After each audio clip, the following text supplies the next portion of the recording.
first, and then Council President Zarella is going to speak, and we've got Chief Martineau and the Community Engagement Officers after that. And then finally, we're going to have the ongoing sewer separation drive. So we've got DPW Commissioner Nick Bossinetto and Jeff Morosky and Marissa. And they're all going to speak tonight and answer your questions too as they make the presentation. So without further ado, we've got Mayor Di Natale here tonight. And without his leadership and vision, we wouldn't have this building here. Thank you. So,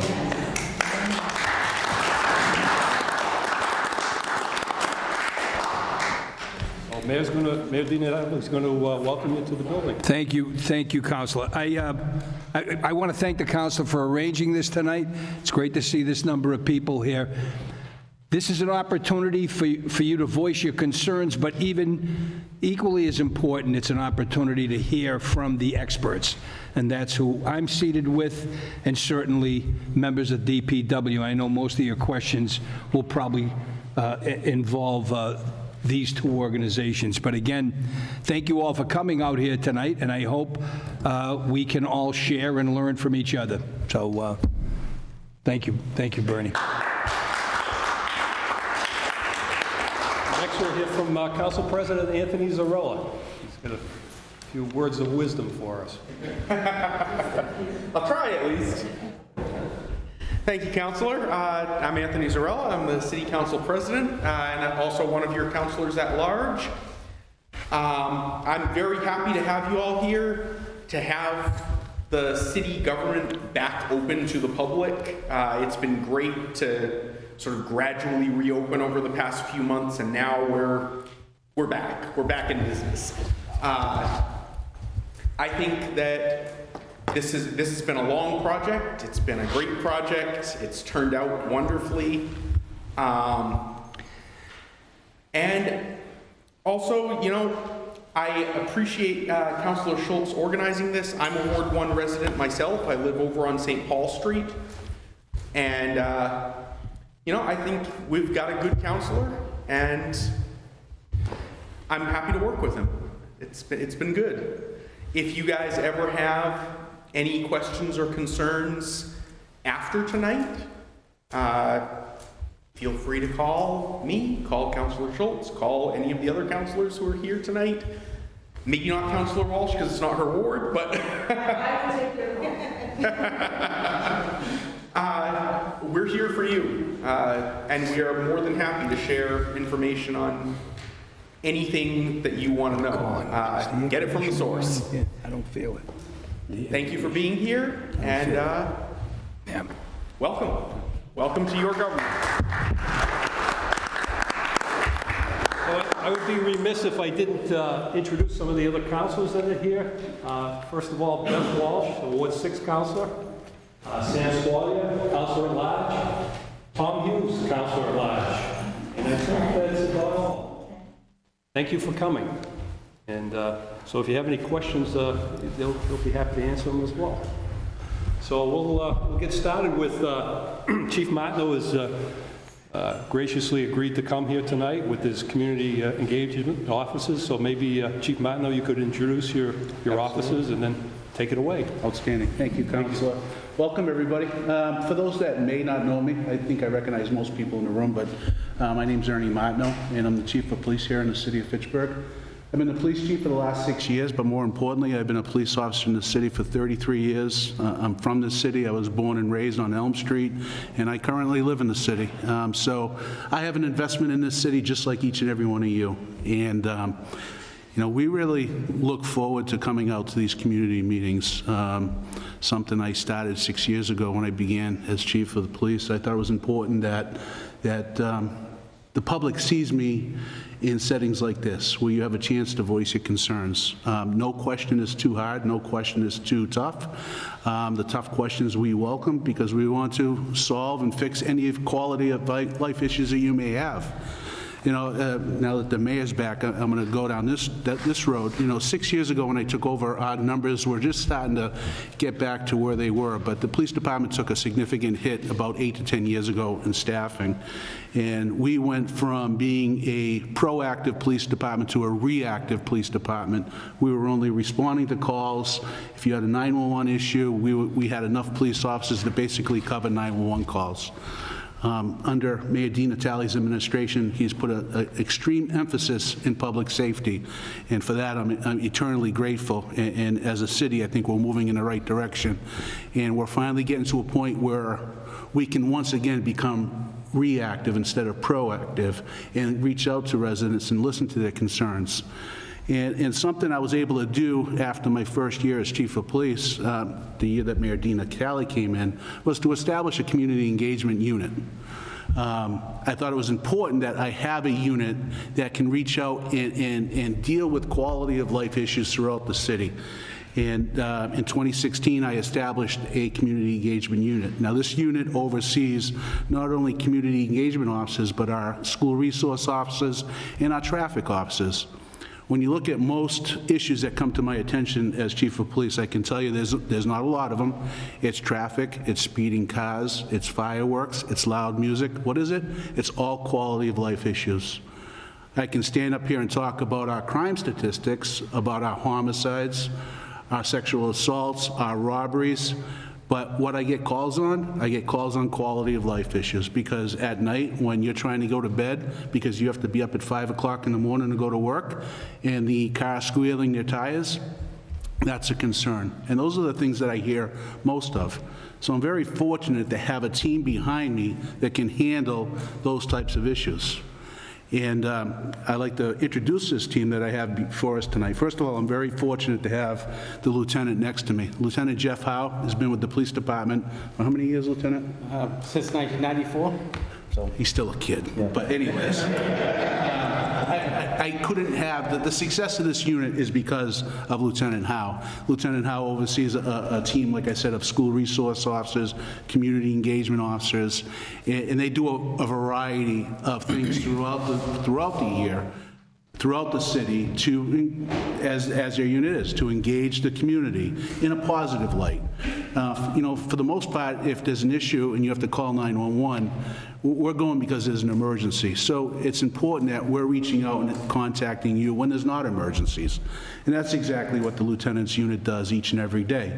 And we look for opportunities to expand upon that. Next to him, what I like to do, because this is a Ward 1 meeting, a lot of times, if you're not calling the police for criminal activity, you have no idea who works your area. So let me give you a little bit of description of how the city is. The city is broken into 6 patrol sectors. So on any given day, at the very minimum, you have 6 police officers working in the city.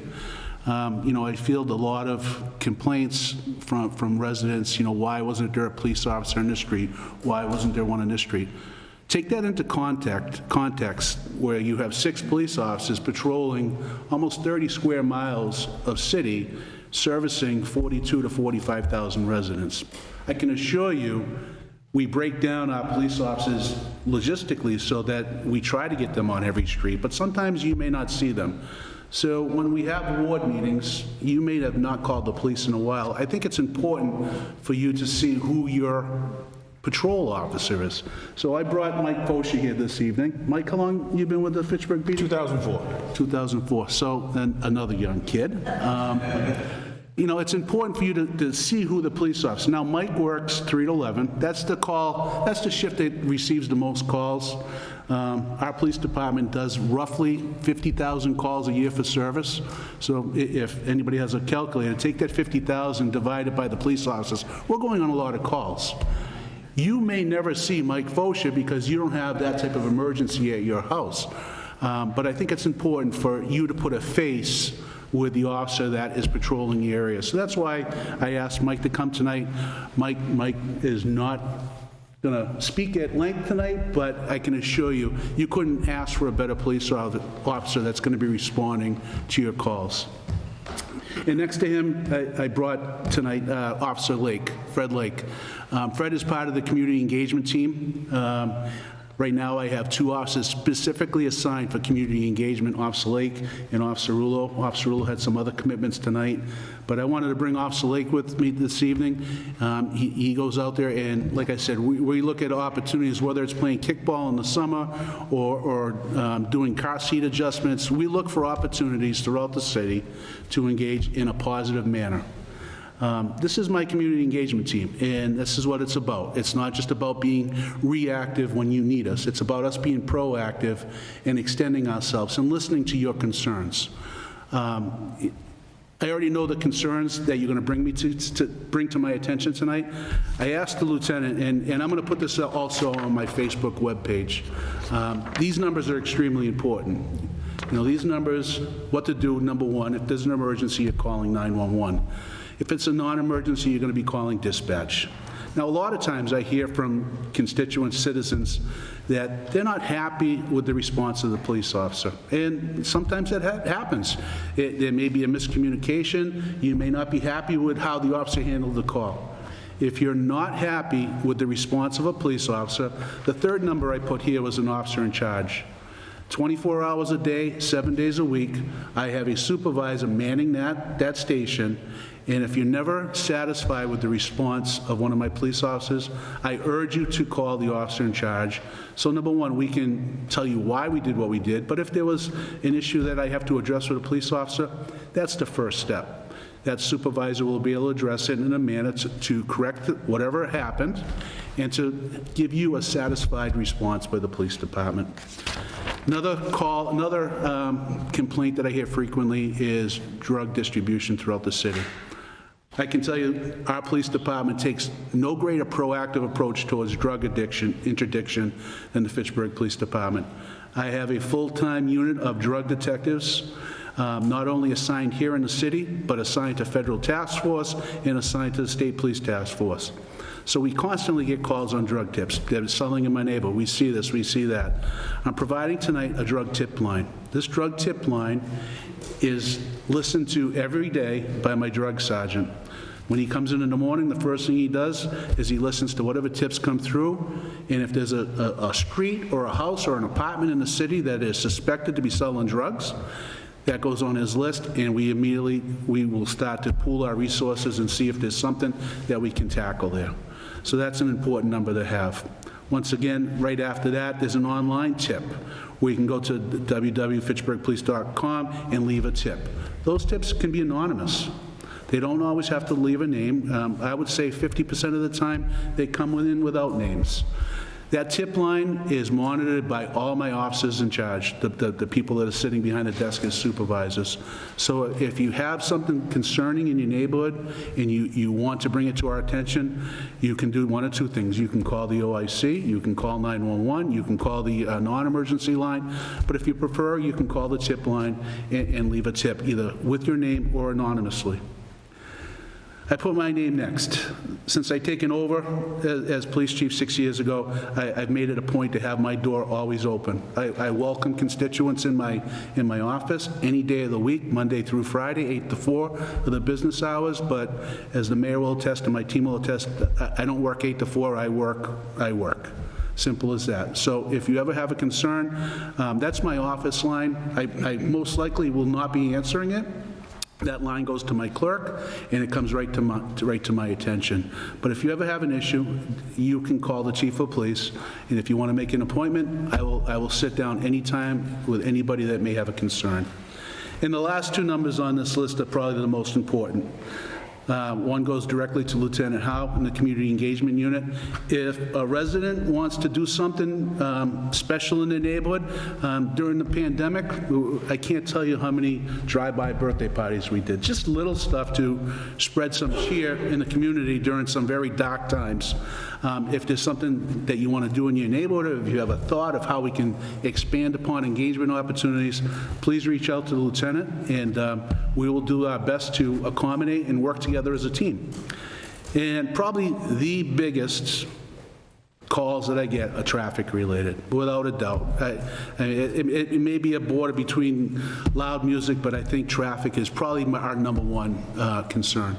I'm very fortunate to have a traffic supervisor, Sergeant Boudreau. He oversees traffic officers that go out during the daytime and the evening hours to hotspots throughout the city. We have, in our traffic office, we list all our hotspots where we're getting complaints of speeding cars, and I do get them almost every day, whether it's Walton Street, Summer Street, Airport Road, Bemis Road, and it's, I don't want to sound doom and gloom, it's going to get worse before it gets better.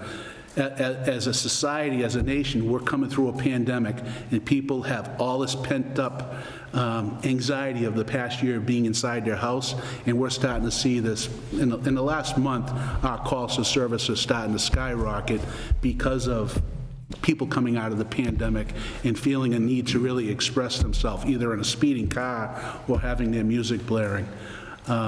What I want to really extend to the Ward 1 residents that are here this evening, my police department, our police department, it is open for you.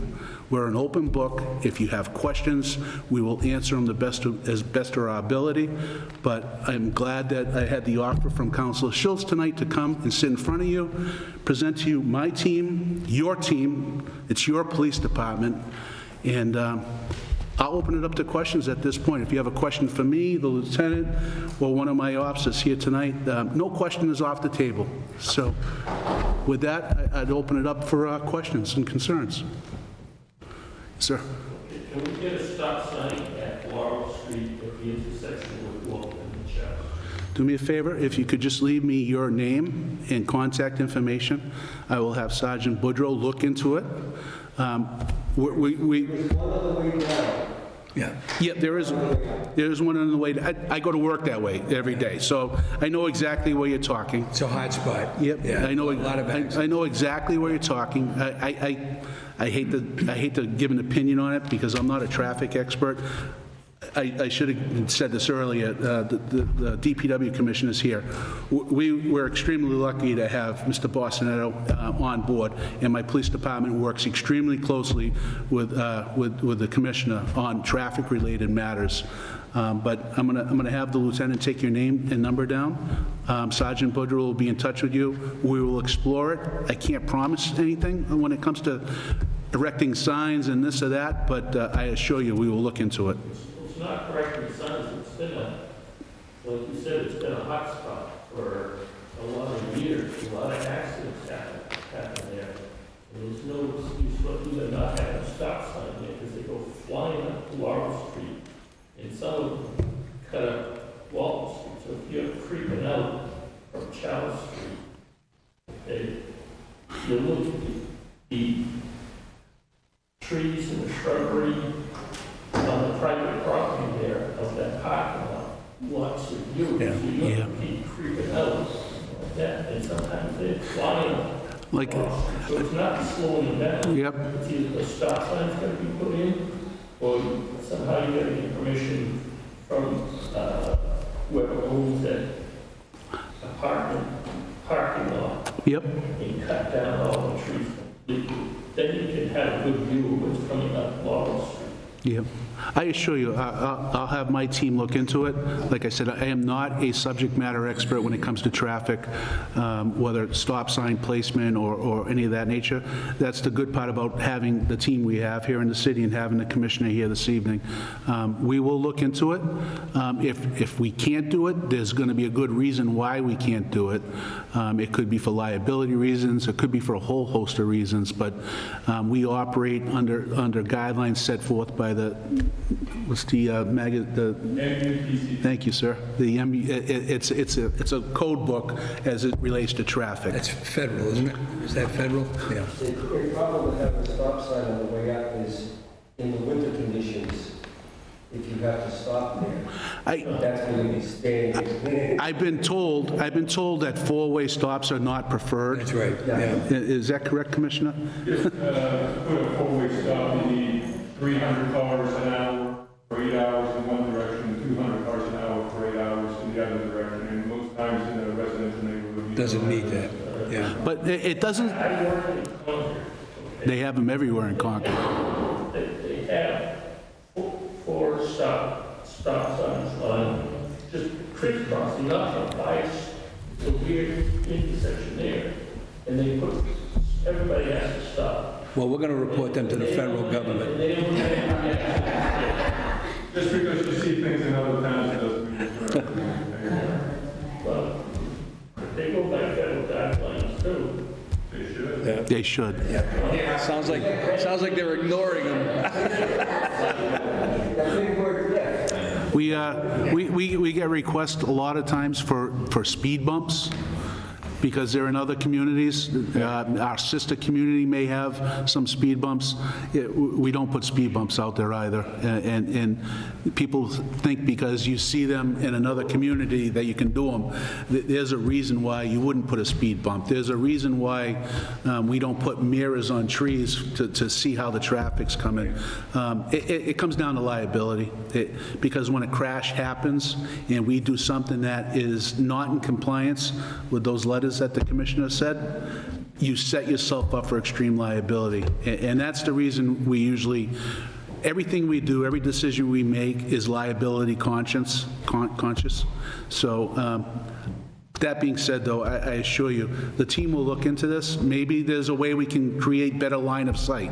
I know, like I said, That's really what has. maybe we can create better line of sight. And I know, like I said, I go to work every day that way too. Yeah. I know they took a lot of trees down during some of the trees for the power lines, but I assure you, we will look into it, sir. How about turning a right, we used to have a right turn on red from the Water Street Bridge onto Laurel Street. Now, there's no reason why you can't.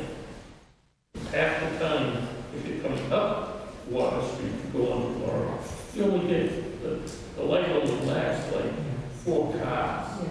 And it turns. And you got maybe 9 cars waiting. And, but I want a right turn on red at the Water Street Bridge to Laurel Street, because you can see all the way down to Water Street. It's not like it's a blind spot or something like that. The traffic just keeps backing up over the bridge and into the Depot Street intersection. Yep, it does. And it backs it all up like that. I know it's not an easy answer right now. That whole bridge, that whole intersection is going to be done over. There was a right turn sign only there, and I know that was removed. I can't tell you the reason why, because once again, I'm not a subject matter expert on those directionals, but Commissioner, there had to have been a reason why the state took that down, correct? Right turn only on Water Street onto Laurel. Coming from Main Street. Up over the bridge. Yeah, so that's a city intersection, that's a DPW intersection, we're in charge of the signals, and we've made some improvements there. But yeah, so if you have a lot of, the cars go pretty quick on Water Street onto Laurel Street. Right. So, Yeah, but you can see them. well, it's, you might see them, but if you pull out, they don't have enough time to stop. Half the time, there's nobody there. And you're waiting to take that right-hand turn. And you gotta stop, you gotta look, and then you should take the right-hand turn. We're not talking about a whole line of cars, of course, but the system. But why sit there? And there's nobody. Yeah, like the chief said, the police and DPW will work on these things all the time together, so we can look at it for you. And the crosswalk never gets put back up on the Water Street Bridge. It's marked on the sidewalk, it's a crosswalk, but it never got painted. Yeah, a lot of them need it anyways. And how about right-hand turn on red from Fifth Street to Water Street? Because you can see whether there's cars coming. That's not like, There's currently a petition in city council talking about it. The council should put that in. because you gotta have at least a half dozen cars. And cars on both sides are gonna take a right or a left. And you need a half dozen cars before the thing will change over. I think the concern was, There's nobody moving. I think the concern was Boyle Court. but Commissioner Bolsonaro is going to check in on that intersection, and we're going to know at the next Public Works Committee meeting. For the mayor, when are public going to be able to sit here on a regular basis like they used to do with Cedar Hall? I mean, Anytime. Anytime. We're open for business. We're back open as of. Opened up on Tuesday. Council meeting this past week. Tuesday, yep. So you can show up here anytime. Yeah. And sir, I will grab your contact information later, and then I'll make sure Sergeant Woodrow works around your schedule. So if you're working during the day, he can come see you at night, but we'll work around your schedule. But I'll get your name and information after the meeting. And when you said call 911, if you call, as far as I know, if you call 911 on cell phone, you don't get the local police, you get the state police. You will be shortly. It's Enhanced 911 will be coming to the, it will be directed right to us. And the way it is now, if you do get dispatched to the state police, it's an automatic uplink right to my dispatches. So there's really zero time delay when it comes to that. That's about it for the police question. Yes. I was wondering if it would be possible again for either a yield sign or a stop sign at the end of Fairbanks Street that comes on to Monroe Street. There's school, South Street School uses that back street. This is during school. Right now we don't have that issue. But if you're coming down Fairbanks onto Monroe, there's no stop sign there. I think it was discussed. We just put up some signs for the school buses, right, Commissioner? You put up not a through street sign, not a through street. But if there could be a yield sign for the cars that come from the school onto Monroe. It may be simpler because I have the authority to put up cautionary signs without a petition. A cautionary sign may be as effective, and it's quicker because it does not have to go through public safety. I have the authority to. Because who really has the right of way there? Is it the people coming down and taking the corner, or is it the people coming from that extended street onto Monroe? So they don't stop. Yeah. I'm gonna ask the Lieutenant to keep a list of traffic-related concerns tonight, and I assure you, we will address each and every one of them. Yes, ma'am? Okay, you know where I live, okay? So I have an issue about the no parking signs in front of my house and my neighbor's house that Officer Hess had put there with Dave Clark, okay, several years ago. And it seems like people around the neighborhood seem to think it's special parking just for them, okay? And then you go up Milk Street, and people are all parked up there, and there's no parking signs. It's very hard to come around, fire department said, call them anytime, we'll come and do a route. I don't want to bother them to do that, okay? Why aren't they getting ticketed, okay? Mr. Schultz said that he spoke to somebody, they went up there, and they looked at the situation at the corner of Payson and Milk, because you go up there, you can't see to even try to make the turn. There's cars parked on both sides at the time. So he said that Officer Bourne, is that the gentleman? I think it's Officer Woodrow. That he was going to start, having somebody start, going and checking it out. But I haven't seen them. They're still sitting, parking up there. But I mean, they don't know how to read. It says no parking anytime. No parking this side, no parking. So I don't know if the signs aren't letting them know exactly what it means, but the street's narrow. Nope. I'm familiar with the signs. I'd like to say I'd like to say that we can keep an eye on it 24 hours a day. That's not going to happen. I'm going to be honest with you. That's why I do have a traffic unit, and I can put an email out to my shifts to pay special attention to that. You may not see tickets because I'm from the opinion, tickets, I'd rather get compliance without finding someone. So a lot of times when we get a call that someone's illegally parked, we'll run the plate and find out where they live and say, hey, can you move your car? You can't park there. I'd rather get compliance to traffic situations without affecting someone's pocketbook or wallet. You know, sometimes what good is a $100 fine going to do if you can educate someone?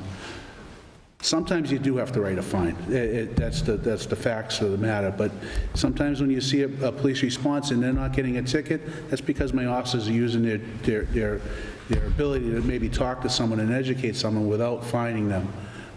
If this has continued to be a problem up there, you've emailed me 100 times. So continue emailing me, and I will push that out to my shifts and make sure that they're paying attention to it. If my shifts are not paying attention, then I speak with their supervisors. So we're going to continue to work with you. Please continue. Let me know what's concerning you. Okay, and I'm not expecting them to get tickets every time, but yes, they still park there. I mean, why not they see in the signs? Do you happen to know if they live in the houses they're parked in front of? 5 Cross Street. 5 Cross Street. This is Cross. Yep. They live there? Is there no parking off the street? You know, like driveway or something like There's that? one driveway, 102 Laurel Street. There's parking, 1, 2, 3 cars in front of that unit, but it's not their parking spots. It's public parking. Yeah. Okay? And then 5 Cross Street has a driveway. I think maybe 3 vehicles can park in there, but they've got some kind of a housing place going on there. I don't know what's going on since my neighbor passed away. But they're even parking on the wrong side. They're supposed to go up Cross Street, I mean, Middle Street this way. Yeah. They're coming down and parking on the sidewalk this way. And they're on the sidewalk? Have you ever met Officer Fosha before, ma'am? No. Well, he would be the one responding. Continue to let us know. Officer Fosha hears your concerns tonight. I'm sure that will be a focus of his attention if he's driving through Cross Street. And we'll do the best we can. We will do the best we can to eliminate the problem. And it's not going to go away on its own, but we do have to, you know, address who's parking there. Yes, ma'am. Well, we're talking about cars parked on sidewalks, Pine Street. Now, I do a lot of walking, you know, I'm a senior, I walk around during the day. Yep. There's 5 or 6 cars between Milk and South Street that are parked on the sidewalk on Pine Street every single day. So I end up having to go along the road. And I don't know why, but then we're going to get tickets. Yeah, once again, it comes back to common sense and judgment. There's no reason you should have to walk into the road. Unfortunately, we live in a city where the streets are very narrow. Pine Street's kind of wide in that area. I know exactly what you're talking. It's right past Mayor Whitney's house, just down a little bit on the right-hand side. I know exactly, and I've seen cars out there, and you have a legitimate concern. But once again, we need to know about it. If you've called the police, great. If we haven't responded and done our job, then we need to know about it. No, I hear you. But also, that is the number, that's the non-emergency number you should be calling if you see that. But I also ask people to, you know, think about it from your situation. If you can walk by the vehicle that may have a couple wheels up on the sidewalk, and they may not have any other place. They could have been running in. So we really, we try to teach our police officers, common sense goes a long way. And I think we've done a good job providing common sense when we respond to calls. If that could be one of those situations, but by no means. If you're walking in the roadway, I have an issue with that. Yep. I understand that. You run into that situation, call that number, the 4355 number.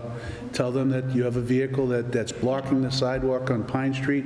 A police officer will be dispatched. I have a sign in my dispatch center that says, "Send a car." Every one of my dispatchers are well aware. Any resident in the city calls the police for service, you will have a police officer at your house.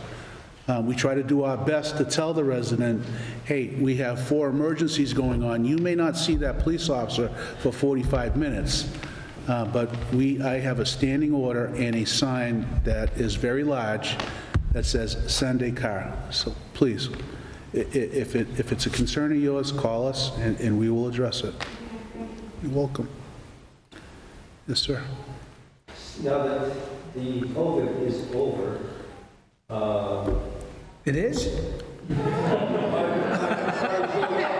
Hey, all right, yeah. but there's a lot of vehicles with yellow inspection stickers and yellow rejection stickers that are out there, and some even older. There's also the kids with the bicycles with the gas motors on them. Don't qualify as a moped, and even the mopeds out there don't have the moped registration on them. And they're usually riding with 2 people on them, one person with a helmet, one person without. Yep. I know they're hard to catch them. They're hard to catch. Yep. It's difficult to enforce, because when you think about the liability of trying to stop one of those that fails to stop, just this past week after city council, we had a motorcycle right in front of this building try to take off on one of my police officers and crash. So what you're describing is real. I see them, I hear them. There's nothing worse than those little motorcycles going up Walton Street. I get complaints from Walton Street. I get complaints from all over the place. I hear your concerns. And you know, the state put a moratorium on the stickers. That's starting to come back into play. We put out extra patrols for traffic-related matters. Once again, and I'm not trying to make, I will never make an excuse, but when you have 6 police officers responding to 50,000 calls, it's a juggling act. It's a juggling act. Once again, that's why I'm providing these numbers tonight. If there's a concern, a quality of life issue, something that's important to you, reach out to my traffic unit. My traffic unit is not tied to radio calls. If we see a pattern of illegal motorcycles or something going on in the neighborhood, the lieutenant can assign his traffic people accordingly. So no issue is too small. We're going to work on it the best we can. Question of traffic and whatnot, Snow Street on Friday the 25th, who do we have to contact to get up to no parking for a funeral? Pat Logan. The church? Yeah. For the church? Yeah. Pat Logan gas station was with the Sentinel for many years, and they have social. There's not meters there. There's no meters there, right? I don't think so. Yeah. Snow Street? No. You're talking down by CVS is on the other side of that street. Right, okay. Most of the churches put out, like put I out know their Christ own- Church here in Main Street, Right. they put up no parking funeral, and no one ever bothers them. Right. I mean, I want to show all priorities. yeah. You know, it might be wise for the church to notify the police that that's happening, and so that they know. But yeah, he's right. Usually the funeral directors all have the, you know, the, whatever you call it. That's never going to be an issue, but it's always, like the mayor said, a good idea to notify us, because in turn, we notify the fire department, you know, if a street becomes narrow and we have to get a ladder truck up there, Yeah. we notify DPW, so we have no issue with that. Just let us know what's going on, and there should be no issues. Questions? If I may, real quick, just 2 things I was listening to, 2 things come up. One thing is, just so everybody knows, when someone calls in the street, we have a board. We'll write down like a problem street for traffic, and we try to, currently we're up to 51 streets that we receive a lot of complaints on. So we try to rotate the officer through the various streets. So you might see someone there like one day, but you might not see him back for a few weeks, because we try to give everybody, you know, equal opportunity to have the service. If we're getting a lot of complaints, then obviously we'll put more resources down.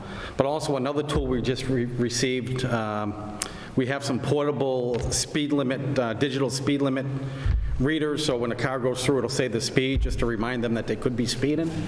We have one up on Canton Street right now, and they are portable. We can put them up on any street. So what we do is, if you have a problem street, we'll take that sign, we'll put it up, we'll remind people that, it'll remind people that they could be speeding. And yeah, and then, they shut down after, they only go so high for safety, obviously, for that. But then what that also does is, when we pull the chip out of it, it'll tell us when the cars are actually speeding, so we can try to fine-tune our enforcement efforts to use our manpower, efficiently. The other thing that we always get complaints on is, they say, how come crosswalks aren't painted? Before anybody up here was, in the positions we are, including the mayor, in the old days, they would haphazardly paint crosswalks in areas that they shouldn't be. So now we have to go by that book, and I forgot the symbols, but MUPTC book, we have to go by certain guidelines to put in crosswalks. So if you see a crosswalk that's not painted, there's a reason why, because we have, like I said, certain guidelines. And if something happened or someone got hit in the crosswalk and the city painted it, then obviously the city would be liable for that person getting hurt because we painted the crosswalk. But usually what I find too is if you have an issue, just give me a call. We'll come over to your house, we'll talk to you, we'll explain why something can't be done or why something can be done. And at least you'll have an answer and you'll know what's going on and why. You'll know the why, and it's always good to know the why. And one other story real quick, and he's going to get mad at me for saying this, but I've been dying to say it since we've been sitting here, is back when I was in high school, I grew up in Fitchburg myself too. When I was in high school, the chief at the time was a new police officer, and he was working the detail at the Fitchburg High Dance, and I went up to him, I'm like, Chief, I mean, not chief at the time, but he's chief now. And I'm like, I said, you know what? I said, someday I'm going to be a police officer, I said to him. And he's like, if you want to do it, you're going to do it. So I feel honored even sitting next to him because, I reached my goal as well. And, All right, I'll give you a raise. I just figured, it's a good story, but I'm lucky to be sitting next to him because I did tell him. So it's pretty cool. A good story. Is Ms. Dolan here?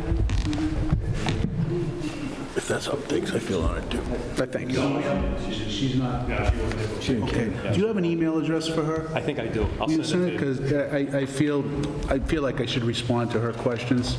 I did respond to her. I talked to her on the phone. All right, I wasn't sure if she was going to be here, but she had a list of things. So if you could send me her so I can respond to each one of those. Yeah, I'll do that. Anybody else have any questions for me or my police officers? I got one. Yes. Water Street Bridge there. Yeah. You're coming down the road, you take a left-hand turn, only 4 cars will ride that. Yeah. Left hand. Back down South Street. All the way to the cleaners, I know. I sit in it in the I morning. sit in it every day too. I sit in the morning. We're constantly reviewing and updating all of our intersections. Like I said, we have a great team established. Between DPW, the police, our public safety group, we have a great team established. Keep in mind, we have 28 square miles in the city, but with a team established like we have, we're gonna deal with issues like that. One thing I was surprised I didn't hear this evening, and if I jinx myself, Don't do it. Don't bring it up. I know what he's going to say. I'm kidding. Go ahead. this time of year is always the fireworks. Started last night. We had a couple last night, huh?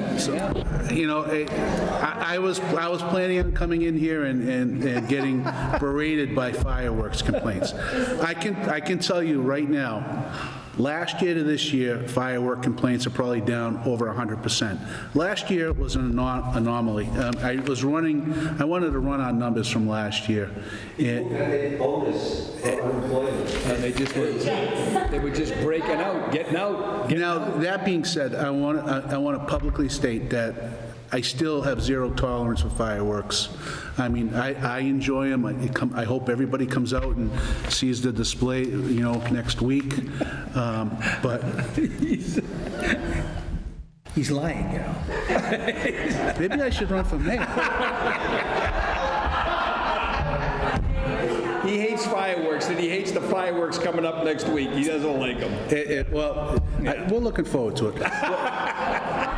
What I wanted to reiterate was, if you have firework complaints, please don't hesitate to call the police department. I've put a list together of the greatest streets in the city last year that had firework complaints, and several of them are in Ward 1. And what I do with this list, because of the amount of volume we have to really analyze the data that comes into the police department. And when I see an abundance of calls for fireworks happening at Water and Granite Street, specifically at a certain time, then I'm able to put actually a police officer there when it's all about probability. It's all about probability of something happening and having the right person there. So I encourage calls. If you listen to me on my monthly talk shows on WPKZ, I encourage people to call for fireworks. Fortunately, this year, we've seen a sharp decline in them, and I'm going to knock on wood, and hopefully the calls don't go up. But please, if fireworks are concerned, I know Pleasant Street is always a problem. I know that's a different ward, but if they're an issue in your neighborhood, don't be afraid to call the police department to say, hey, there's a lot of fireworks going on up there, because we take that data and we utilize it to the best of our ability. I'm very fortunate to have a crime statistician right on staff at the police department that puts these beautiful graphs together for me that says we have hot spots in the city, and this is how I deploy my forces, through analytical data. And so once again, no complaint is too small. If you have a concern, please call us. You have all our contact information, and I look forward to talking to anybody that wants to discuss anything with Fitchburg, because this is my home, this is the city I love, so. Fireworks, okay? My area is so congested, I hear them bounce off my air conditioner, off my canopy. Yep. Okay? It's very hard to figure out where they're coming from, okay? But It is. I can tell you, up on Oak Street, that you can see their porch light on. Yep. And then they set it off, and they run into their house. But how am I supposed to prove that they just did it? But I called the fire department, and they said that they knew where the area was, and they said that it is a congested area, and I have concerns. Yep. If they want to set them off in their own yard, set them off in their own house for all they care. But to throw them down at us and bounce off of all of our houses. I feel very confident that we're going to continue to see the reduction we saw from last year. They're not going away. You can drive 15 minutes up the road and buy a truckload of fireworks right over the line. They're not going away. And people enjoy them. But when you live in an urban environment, they're dangerous. They're dangerous. They can light fires. They cause hazards for animals. Animals hate the fireworks. And it's a quality of life issue. So call us so we can document it. If I get a call from you on Friday night at 9 o'clock and fireworks are going off, it goes onto this little map, and my shift commanders look at this map and they say, okay, I have to have extra coverage in the Walton Street area on a Friday night between 9 and 10. And if we get to a point where we're having an abundance of firework calls, I will deploy extra shifts out there. I will deploy extra shifts out there on extra hours. We really, at the beginning of the season, I took my shift commanders together and I said, let's be prepared, because we don't want to be unprepared when it comes to firework calls this year. I've been pleasantly surprised on the lack of calls that we received so far this year. So what I really wanted to reiterate, this is not a small concern. If it's an issue, please continue to call.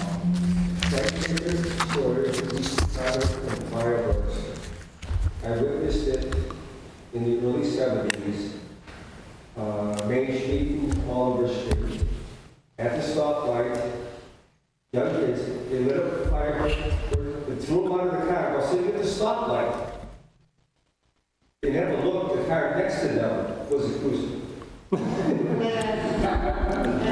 That happens. So, That happens. they were known to have done it. It was fun. Well, thank you, Chief, for coming. No, Councilor, thank you. It's good to see all the other councilors attend tonight. For our city councilors present, if this is something you want to do in your ward, not so much the councilors at large, please reach out to me or Lieutenant Howe. We will go, we're a traveling show. We'll go wherever you ask us to go. So, thank you, everybody, and welcome to this beautiful facility. Thanks, Peter.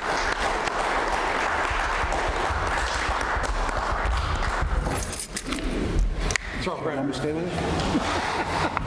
It's time for... Not verified. That call he dispatched several times myself without giving my name, so it's not because I was a counselor, and I've always gotten a positive response. So now we've got the DPW, we've got the Commissioner, Nick Bossinetto, and Anthony Maressa, and Jeff Morosky. They're gonna talk about the ongoing sewer separation project, and we've got some immediate information on Water Street coming up July 6th. So take it away, guys. All right, everybody. Hello, thank you for coming up. See everybody. So DPW, the Department of Public Works, we have about 100 employees across 5 divisions.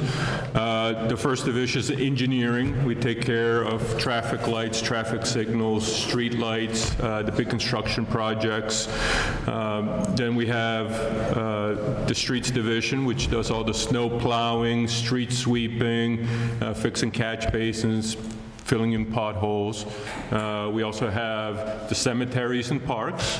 We have our cemetery trustee, Judith Pearl. And we take care of the cemeteries and the parks. But a lot of the infrastructure that DPW takes care of is invisible. You don't see it, and that's the water and the sewer system. You turn on your water comes out, you don't think about it. You flush your toilet, water goes away, you don't think about it. But to make all that happen, there's hundreds and hundreds of miles of pipes underground. And there's treatment plants that are hidden away that you don't notice.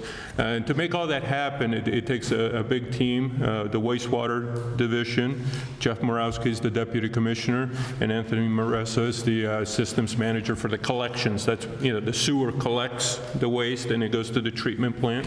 So all that infrastructure that you notice a pothole, you notice things that aren't done, but all that infrastructure on the ground is very expansive, very expensive. And so these are the guys that make it all happen. So today they're here to talk to you a little bit about a project in your neighborhood. Thank you. I'm Jeff Morosky. I've been with the city for 10 years now. When I came to the city, I came from consulting engineering, so I am a professional engineer in the state of Massachusetts. When I joined the city in 2011, I jumped right into a consent decree negotiation that the city was going through with the state and with the U.S. government that had to do with past violations that the city had for CSOs, combined sewer overflows, issues with the treatment plant. The consent decree is basically a negotiated resolution that we have with the government. So because of that agreement, we have to do X, Y, and Z by a certain timeline. And what we're talking about here tonight is going to be combined sewers, or a combined sewer separation project. This project that's ongoing right now is called the CSO 7, 11, 39, and 48 separations, and those numbers are CSO regulators. These are structures that function as purge valves. So if the sewer pipe can't handle flow because rain is coming in, these purge valves send sewage into the river. This was an accepted practice in the 1900s before there were any environmental laws. So the first environmental laws, we didn't have that until 1948. And then in 1970, we had the Clean Water Act, and that's really when things got ramped up. Fitchburg's sewer system goes back to the late 1800s when we started to really industrialize. And back then, a function of a sewer pipe was to take our wastewater and to get it away, and getting it away meant sending it into the river. So eventually, the city council of the late 1800s said enough is enough, we can't keep doing this, and the first treatment plant was built on what's now Airport Road, over by the sand pit, or the former sand pit that the city owned. It no longer exists, but we went from about 1915 to about 1975 with that plant on Airport Road servicing Fitchburg. And then we built 2 treatment plants. One is over by the present-day airport in the southeast corner of the city. The other one's in the southwest corner of the city. The main plant that does all the work right now is the one that's over by the airport. So this project that's ongoing right now, this is actually our 5th sewer separation project. The first one we did was in the early 2000s, and it was over in the college area. When I came on board in 2011, we were preparing to do the second big separation job, and that was actually done just on the south side over here. It was also largely in Ward 1, and that was back in 2013, 2014.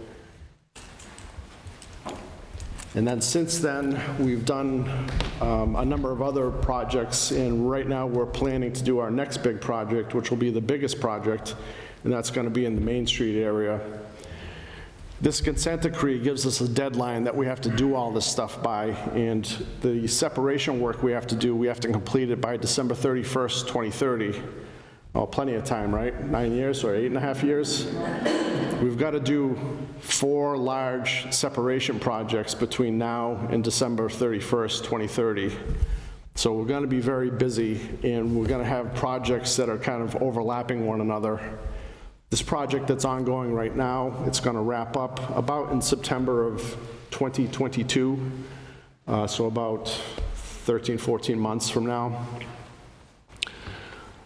It was really timely that Councilor Schultz asked us to be a part of this tonight.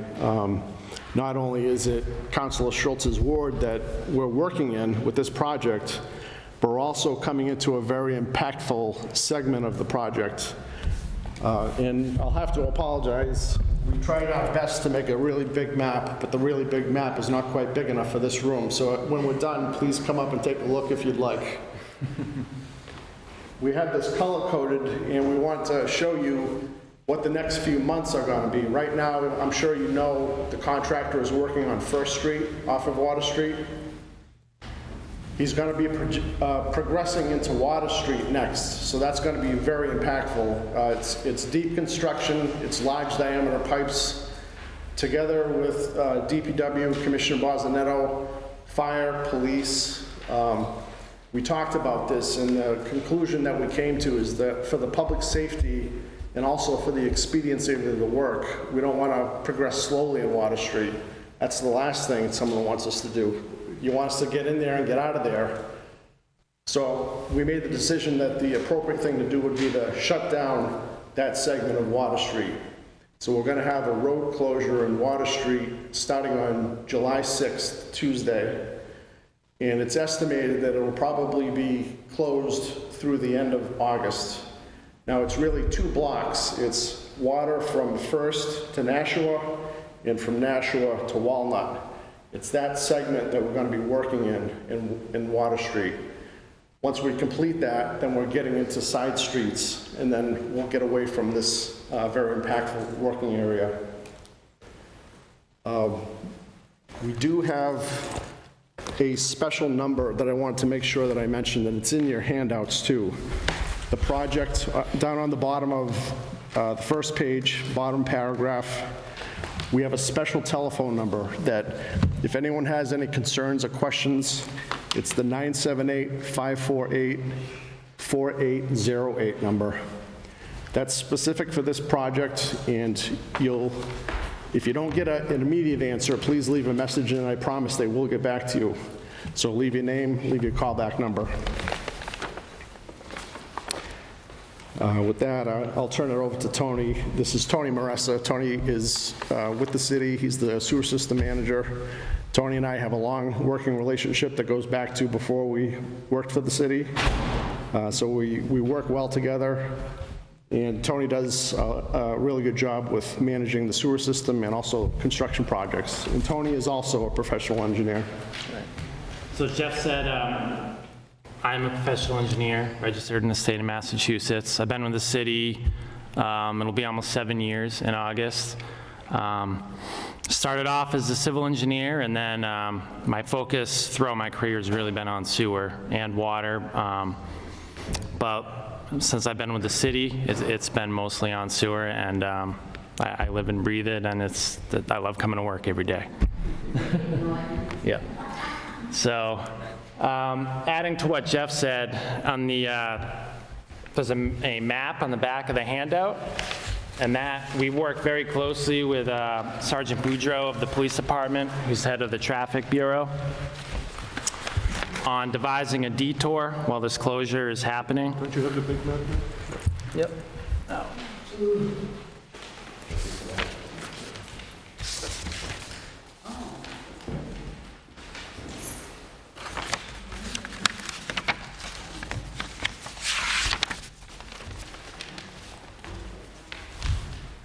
I'm not sure if you can see this from where you are, but it is the yellow area shaded in your handout. So here is Water Street, basically from, well, it is from Walnut Street to First Street. That's the section that will be closed. It'll be closed likely for portions of, well, Jeff said from July 6th through August. For portions of that, it's going to be closed 24 hours a day. And the reason being is we're going to be 22 feet deep at the intersection with First Street, and 14 of that is through bedrock.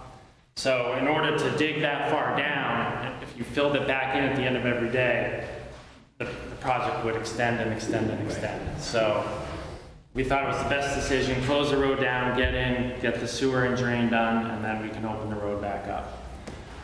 There'll be 4 detail officers at strategic points here at Fifth Street and Water Street. We'll have another one down at Walnut Street. We might even place one at the bottom of South Street or Laurel Street, just so we can keep traffic flowing. The reason we didn't show the detour coming over the Water Street Bridge is because of the load limit. So for trucks, they have to come down to Putnam Street. If we're trying to get to Market Basket or anywhere in Central Plaza, the Domino's Plaza, you can come over the Water Street Bridge. That'll still be open to regular vehicular traffic. And also, as we progress, we'll be coming down towards Walnut Street. We're going to start at First Street at the intersection with Water Street. So the Walnut Street and Nashua Street, during the beginning of the construction, will be open to people that live in that neighborhood. So you can access your house. How about the access to the funeral home? So local traffic, we will have access to. So, you know, we're not going to block off driveways. That's why the detail officers will be there to help people get in and out of their driveways. During the day, you know, it might be shut down, but we'll give advance notice that, you know, tomorrow, you know, can you not park in this area because you might not be able to get out. So like Tony said, with the strategic location of detail officers, they'll be able to help screen vehicles coming in and out. The detours are meant to allow vehicles to get to the downtown and then get out of the downtown and avoid the construction zone. So access to businesses that are within the detour turn points, they'll still be able to get to. Guys, that's a relatively short span, First Street to Walnut. Right. Is that a junction where, I'm just thinking you usually go further than that, you know what I mean? But is that a point where everything meets or something? Actually, it happens to be where one of our CSO regulators are. It's the bridge that goes over the river. Okay. On the south side of that bridge, we've got a regulator that is one of our most active. It sends the most sewage into the river, one of the ones that sends the most sewage. Okay. So that's why that's kind of an endpoint for that work area. That's what I thought. Yeah. Currently, the sewer is suspended under the bridge on Water Street, but with this project, you know, you don't want to have a sewer suspended from the bridge if you don't have to. Right. So we're heading down Water Street and then down First Street to the main trunk sewer. Yeah. Okay. Yeah. So if you do have specific access concerns, you know, to get to any of the, you know, like the funeral home or, you know, any of the buildings over here, I encourage you to call the number that Jeff called out on the handout. You know, leave a message and we'll be sure to accommodate your access needs. And our legend is pretty self-explanatory, but the red line is the inbound detour route, and then the blue line is the outbound detour route. For trucks. Well, this is the closed work zone. It's how you get around the closed work zone, those two detours, to get to downtown and to get out of downtown, avoiding Water Street. But you could use either one as inbound or outbound, technically. Right, so. Yeah, that is a good point. Right. Water Street isn't going to be one way. It was a truck route. Right. And to your question earlier, when we say we're closing this, we will still allow pedestrians to walk through. Right. Thank you for that question, Councilor. I'm not sure, Unitil was in the intersection, I believe, last year, so it'll be similar to that type of setup where Water Street was closed, and you had to go over the Fifth Street Bridge and around to get downtown. And of course, with everybody having Google Maps, what's going to happen is, you know, you're going to get a lot of traffic through the neighborhoods. It's going to reroute people. You know how Google Maps is, or Waze, or whatever you use. So this is and this will be posted, right? There's going to be detour signs showing you which way. Yep, we're gonna have detour signs showing where everyone to go. We're gonna have flashing message boards. You know, we're gonna cordon off the work zone, so, you know. We're used to it. We had to put Yeah. up the Fifth Street Bridge, reconstructed, so you figure it out on your own. Like I said, this isn't our first rodeo. We've done this a number of times now, and we're getting better and better at it. And we're actually fortunate. We've got a very good contractor. We really lucked out. He's very responsive, the contractor that we have working for us. Right.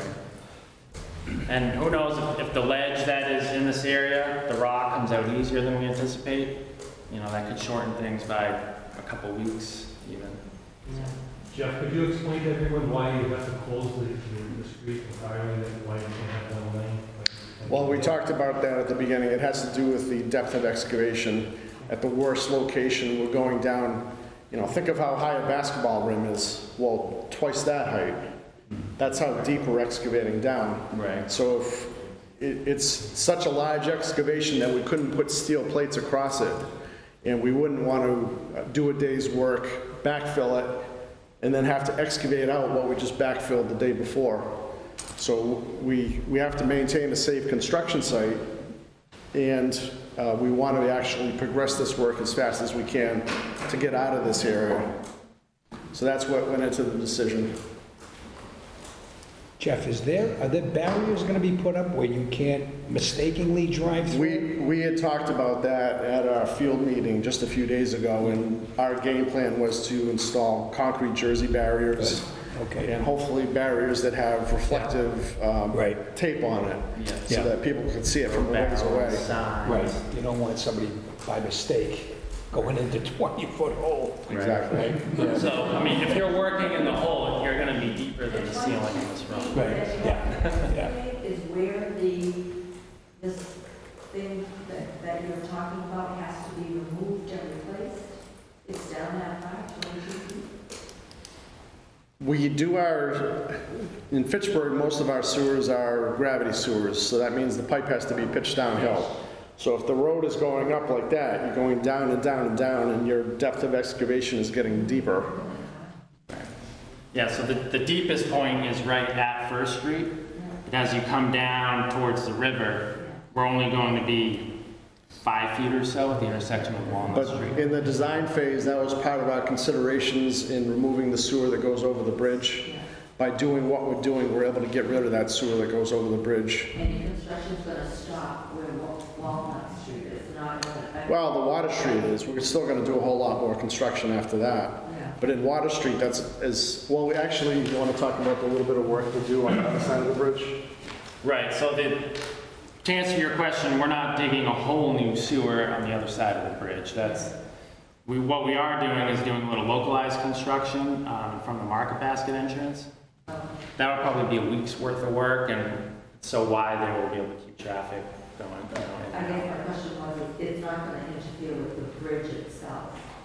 I mean, where it'll be structurally unsafe or anything like that? No, the bridge, so that's one of the MassDOT bridges. MassDOT is replacing the two Water Street bridges, and that's coming up in... That's part of that deal? So that's going to happen in about 2 years. When MassDOT does those bridges, they'll remove, and it'll be brand new bridge. So we're actually helping them out a little bit by abandoning that. Otherwise, when they build the bridges, they got to suspend the sewer so that, you know, keep it. So this actually helps that project out. That overflow regulator structure that I mentioned that's close to the bridge, the way that functions, it's like I said, a purge valve. When the gravity pipe can't take any more flow, the flow has to go somewhere, so it would go out that purge valve and go into the river. With this construction project, that overflow is still going to be there, but now it's going to be a stormwater discharge, so it won't have sewage going out into the river anymore. So that's another part of this project. Like Jeff was saying, back in the old days, they designed the sewer so when it rained, the water would go in the sewer and flush it out into the river, which was brilliant, you know? It's a self-cleaning system. But now that all the sewage goes to the plant, every time it rains, the water goes into the sewer and then it goes to the plant. The plant can't handle all that rainwater. So part of this project is you're separating the sewer, but at the same time, he's going to rebuild the drainage system. So we have a good drainage system that's going to last us even with, you know, environmental climate change. We get more rainwater. So the system that he's leaving behind, instead of leaving us 100-year-old remnants of a drainage system, he's going to be improving the drainage system. So you're going to have a new sewer system and a new drainage system. And eventually they're going to work themselves all the way through your neighborhoods. They had done a lot of improvements in the very early 70s. I used to work at Commercial Recycling, which was in West Fitchburg, and they went to 65 Laurel Street, and they had just recently done the storm drains in that area. The basement of that building, which was Quality Fruit, which became Commercial Recycling, which is now Zeta's Pizza, had a water line about 8 feet up in the cellar. Because when the rains came, it flooded. And that got changed in the early 70s. Right, so the stormwater system is very important for the city. We want to make sure that there's less flooding, it's controlled. But the other part of this is expensive. This is very expensive. Like Jeff said, the federal government made us do this, but they didn't give us any money for it. So that's what's called an unfunded mandate. So the reason your sewer rates are the way they are is because, you know, it doesn't go into Jeff's pocket, it doesn't go into Tony's pocket. It goes into making sure that this system is built. Thank you. Thank you. This is true infrastructure. Yeah. You know what I mean? Yeah. So this project alone is almost $7 million. Question? Well, I just had one concern. It ties back into the traffic. Like where they're working now, I live on Railroad Street.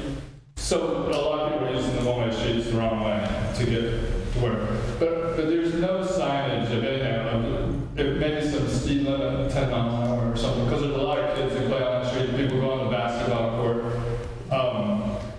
And now as the bike trails open up too, that's tying into our neighborhood too. So there's a lot of people that don't know the neighborhood, sort of flying through there to get, and they don't even know where they are, you know. So that's just a concern of mine, maybe some 10-mile-an-hour sign or 15 or something. We would have to talk to police about that. So the police chief? Yeah, and in fact, we have signs up on the Summer Street project right now.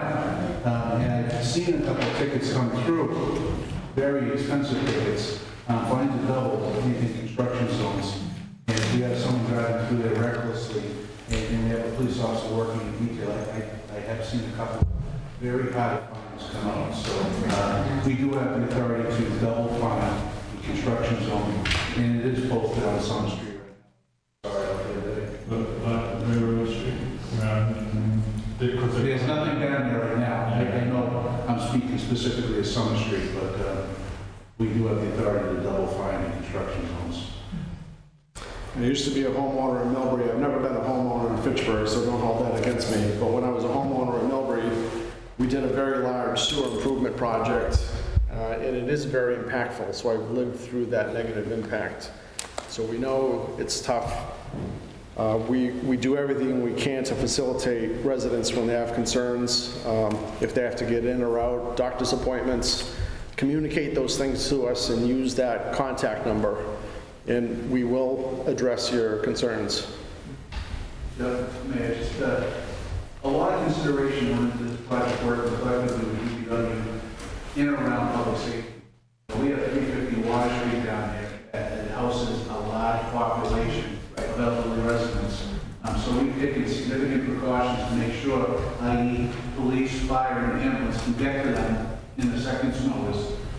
So we've kind of really worked out all the particulars the best we can. But anytime you have a project this magnitude, we saw it down on Bartel Street during that separation down there, this is going to impact the quality of life on Water Street for the next 30 days. So I urge anybody here, if your neighbors are concerned about it, make sure you're telling us what your concerns are so we can address them. Things blow out of proportion when there's no communication, so we encourage the communication. But I can assure you, public safety was at the forefront of this project and making sure the residents down there were safe. Safety first and getting out of there fast second, because the longer this drags out, the worse the impact is to the public. So we want to get out of Water Street and get into the side streets and then reopen this artery back up. And as the chief said, it's, if you do have specific concerns or needs, it's, you know, the 5 Ps, prior planning, everyone knows the rest of it. If you let us know and call that number, you know, even a few days before, we can work something out. You know, if something happens and they've got huge excavators and they're in the middle 20 feet down, there's only so much we can do. So, I mean, we'll still try to accommodate you, but if we just have a little heads up, it goes a long way. Commissioner, will you have access to Walnut Street to Water Street, or is it going to shut it off at the bridge? When we met with Sergeant Boudreau, the traffic division. If you have local traffic, we'll be able to get on Walnut Street as we start on First Street and make our way down. But as we get closer to the bridge, we'll have to shut it. Okay. Yeah. So if you want, if you have to get into Walnut, you're gonna do it off of South? That is, the preferred route is what's shown. So if you can get to Walnut or Payson, Nashua from South Street, we would prefer you go that way, just to keep traffic out of the area.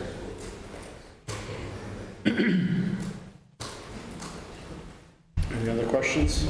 We did provide you the schedule. It can be a little bit tricky to read. If you like, you can come up here and see where the project is moving. We've got it color-coded, how the contractor is moving by month. So that'll help you see how he's progressing. Go ahead, Chief. I got a question, not as a people, as a resident, and just dawned on me. Everybody's talking about Google Maps and Waze. Do we have the capability to notify them of major projects like this, so they can update their software? I'm being naive, because I don't know the answer, but is there a way to notify them? I'm not sure, but now that you mention it, I know that we wanted to reach out to Lieutenant Howe, because he had past experience for like the Waze for truckers. Yeah. There's like a special. I bring it up because we have a lot of constituents that were being impacted with the Game On facility, because Waze was taking them through Roper Road in Westminster. And working collectively with the Game On facility, we were able to reach out and correct that. So people coming up Route 2 now go down and go up to the industrial park. But I don't know if there's Waze and Google is user generated. So users, the users of the app, even Google Maps, rely on user input. So you can go on the Waze platform and apply to, edit the map. But there was an administrator at Google Maps that was able to help us with. So I'm just. We'll reach out, we reached out to MassDOT District 3 today, because this is Route 12. Obviously, MassDOT should be. So we'll reach out, and then I think that's a great point, Chief. I did it once with Google, because, to take a road off, so. I would venture to say it's plausible. With the amount of construction that goes on in downtown Boston, I mean, it must happen. Everybody relies on Google and Waze today. They're driving on golf courses. Yeah, we'll reach out. We'll figure that out, how to get that done. When you look on Google Maps, you can see it's the road closed and it's our red areas. Chief, would you be able to forward me Lieutenant Howe's contact information? I'd like to reach out to him to ask him some of these questions. It's on that paper I gave out tonight. Oh. I didn't get one. I think Bernie took them away. Is there an extra one? You take that. Oh, yours. I can scan it and give it back to you. Thank you. Yeah, and again, I can't say enough how much we work with the chief of police and the fire chief. I mean, we coordinate all the time. You wouldn't, you know, we really talk to each other. And also the building department, like you said, sometimes there's that shrubbery that overhangs, and that's actually a health code violation, so they can give out tickets. So the whole city really, we try to really work all together because we're all in it together. So We also communicate with health department too, because health department manages the trash collection contract. So that's a constituent issue that we're cognizant of. yeah, and the school department, hopefully we get this done before school starts because that. We had to find out they're working on Brigham Street with their stuff there, the waste management couldn't get through, so they pushed back. I know we made recent accommodations for Middle Street. There was some trash collection issues, but we worked that out with the contractor. Anyone else? No? Thank you, Councilor Schultz, for inviting us.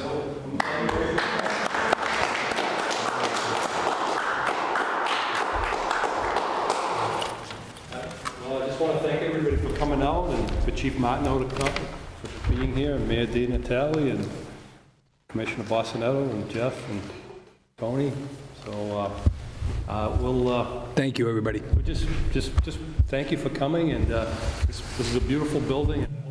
You'll come, as you said, for the city council meetings. We've been open as of Tuesday, June 15th, so yeah, come and join us. Thank you, everyone. Great. Good night. Thank you. Have a closer look, by all means. Oh, yeah, well, I was saying, Yeah, it's just.